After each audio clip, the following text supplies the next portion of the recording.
Hi, I'm Scot Amos, executive producer on Tomb Raider Definitive Edition, and this Dev Diary will explore what makes a next-gen Lara.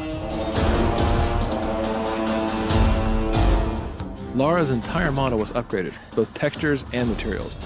We've even added dynamic effects for how we light her skin, and for materials that change for sweat, mud, and blood as she goes throughout the different areas of the game. This looks like some kind of fire ritual, a sacrificial ritual. One of the ways that we upgraded Lara was certainly looking at her head and her face and saying, we want to build our first attempt at what a next-gen Lara Croft could look like. Lara's head has been retopologized and increased in resolution for a higher fidelity and appearance. Her head was literally rebuilt from scratch with over 5 times the density and improvements on her eyes, nose, mouth, and cheeks, and all of her textures are at a higher resolution as well. The next big area for us to focus on upgrading Lara was something we could only do on next-gen. For Lara, her hair is one of the biggest elements you'll constantly see from a third-person camera running through an action adventure. So we added tress effects, custom written and custom optimized for next-gen consoles. I hope this thing still works. This technique allows for all the individual strands of her hair to actually be calculated as a simulation in physics to react to wind, weather, and as she moves, runs, or she's even hanging upside down in the world, giving amazing fidelity to how this character looks on screen. One of the other ways we wanted to upgrade Lara was specifically looking at her skin. It's a very big deal.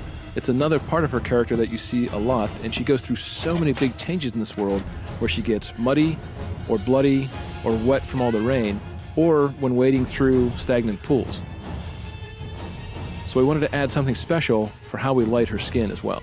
We've added subsurface scattering on Lara's skin. The net effect is that it gives her a more realistic and lifelike appearance. It literally means when light hits her, it goes just below the surface of the skin and scatters or diffuses as it would in real life. Drip maps have been added across Lara's skin that actually react dynamically in the environment when she's under stress or exposed to rain or wading through water. These drip maps are effectively textures or wraps overlaid on top of the model at different locations that are turned on or off during certain game events. So you can actually see the beads of rain rolling across her skin, and you can see the blood drying on her as she walks across some really dangerous and harsh environments. We put Lara through everything on this island, and we want players to feel that visceral sensation of being in this world with her and saying, oh my gosh, I can see the realism here. I can feel the pain and the angst that she's going through in each of these moments. So one of the things that we had to do, looking at the next-gen version of Lara Croft and looking at Tomb Raider, was put all kinds of simulation into the world.